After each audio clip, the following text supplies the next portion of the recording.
Hi, welcome to the channel. This is Destination FBA. My name's Emma and I sell on Amazon via the FBA program. So over the past few weeks, I've been giving you some of my top tips when it comes to selling on Amazon, and today's video is going to be very similar. No matter what business you're in, saving money should be one of your top priorities. The more money you save, the more profit you'll make in the long run.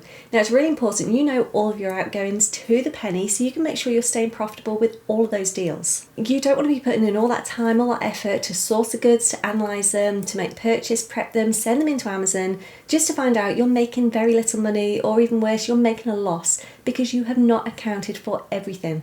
So what I want to do now is just give you some of my top tips. So tip number one, you need to be carrying out regular checks on all of your costings. So we talk about things like your FBA fees, we've got the shipping fees, we've got all those prep materials that we need to purchase, and then any software that you signed up to, accountancy fees, insurance, it all adds up, it all needs to be accounted for somewhere. Write it all down and be 100% sure on all of those costings. Now, I'd also suggest you just keep an eye on those costings, perhaps look at your suppliers every few months, see if there is anything you can do to bring those costs down. It may be that one of your suppliers has increased the prices, you've not realised, you're paying a little bit more than you need to, and you can actually purchase somewhere cheaper. So it is always worth just reviewing, having a look over everything, seeing where you can make any savings. Just try and do this on a regular basis. I know it does take a little bit of time, it's time that you don't always have, but at the end of the day, any savings are definitely worth having. So tip number two, pay for those software subscriptions annually. Now, a lot of softwares out there will give you a discount if you pay for it all in one go. So if you make a one-off annual payment instead of paying monthly. So it is worth having a look, especially if you've got multiple different softwares, you can make quite a saving here. It's little things like this that can make a surprising difference over the course of a year, but don't go signing up to a year at a time. Don't make that one-off payment if you don't have the cash flow. You do not want to be getting yourself into trouble. Now next, when you're doing that sourcing, I would say make sure you're purchasing discounted items. So whether you're doing online or retail arbitrage, always be on the lookout for those sales, those clearance items. The cheaper you can purchase a product, the more profit you'll make, the higher return on investment you'll get.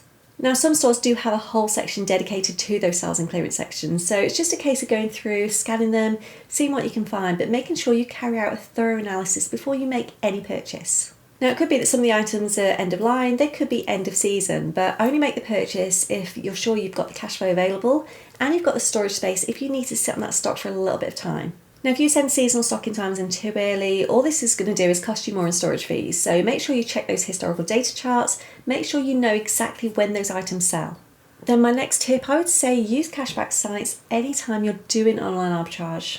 So whenever you're online, you're doing that sourcing, you're doing your online arbitrage, make sure you're going through cashback sites before you make any purchase. These are just going to help you to earn a little bit extra on top.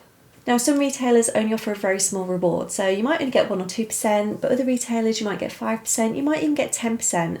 So at the end of the day, it's all worth having, it all adds up very, very quickly. Now, two of the best sites I use myself are Top Cashback and Quidco. It's always worth just taking a look at both, see which one's offering you the highest percentage before you place those orders. So with both of these sites, you can cash out at any time as soon as those cashback amounts are confirmed, and you can do this either through store vouchers, you can do it through PayPal, or you can do it directly to your bank account. Now, there's another great software I use that I've spoke about quite often in the past. It's called Honey, and it's definitely worth signing up to. So if you just add that extension to your browser, what it'll do is basically search the entire internet for any known discount codes. When you're at checkout page, it will add those codes directly to your basket. So this could potentially save you a lot of time, not having to trawl the internet looking for those codes. It could save you a lot of money as well. Now, you can also earn Honey Gold, and this could be redeemed for vouchers to be used at places like Currys and Amazon. Now, I would also recommend you join loyalty schemes.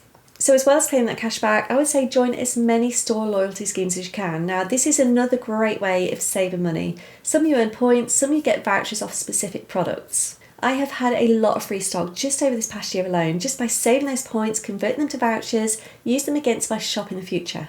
Again, they add up surprisingly fast, especially on those retailers that you're using on a very regular basis. It's always worth checking if the store you're in has got a loyalty scheme. If they have, make sure you get signed up. Now, if you don't want to be carrying around numerous different store cards, you can just download an app called StoCard. It will keep them all in one place for you. Just makes it a lot quicker, a lot easier, and you don't have to worry about remembering to take those cards out with you. Now, when you're sending those items into Amazon, I would say send as many items in one go as you can. Now, this is as simple as it sounds. When you send your shipments in, you should send as much stock as you can in one go to just reduce that overall shipping cost per unit. Now, if you would send in just 10 items a day, that parcel is costing you £3.53. That's costing you 35 pence on every unit. That is quite a lot of money. Now it's far more cost effective to just send 2 or 3 shipments in a week instead. Just send more in one go, bring that overall shipping cost per unit right down. If you can afford to sit, wait on that stock, send it all in together, help reduce those costs. Now most of my shipments cost me around 8p a unit, so that is a big saving on that 35p we mentioned before, and again this would add up very, very fast. Now if you're using wholesalers, it's always worth trying to ask those suppliers for discounts.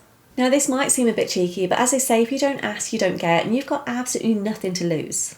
Now if you're ordering a lot of stock in bulk, it might be worth contacting your supplier, seeing if there is anything they can do to move a bit on that price, give you a little bit of a discount. Now if they come back and say no, it is worth just getting back in touch with them again, asking if there's a specific number of units you need to purchase to bring that price down a little bit. It might be that you just need to spend a little bit more with them. At the end of the day, any discount is definitely worth having. It's going to help to push those profit margins up. Then finally, I would say make sure you are checking your FBA fees. Now this is something I do on quite a regular basis now, as I had an item not so long ago, I was selling in quite large quantities, and when it came to paying those fees, it turned out that I was actually making a loss because those fees were so high. Now when I checked those product details, it turned out that another seller had put an incorrect weight, so I was paying a lot more than what I should have been. So what I did is make contact with seller support, and they rectified it straight away for me. They reimbursed all those overpaid fees as well. So definitely worth checking. If it feels you're paying too much in fees, double check and make sure all those details are correct. So that was just a few of my top tips to help you save money when it comes to selling on Amazon. Anything you could do to lower those overheads will make you more profitable, so always be on the lookout for ways you can save money and earn a little extra back as well. Now it might only be a few pounds or a few dollars here and there, but you'll be surprised just how quickly it all adds up.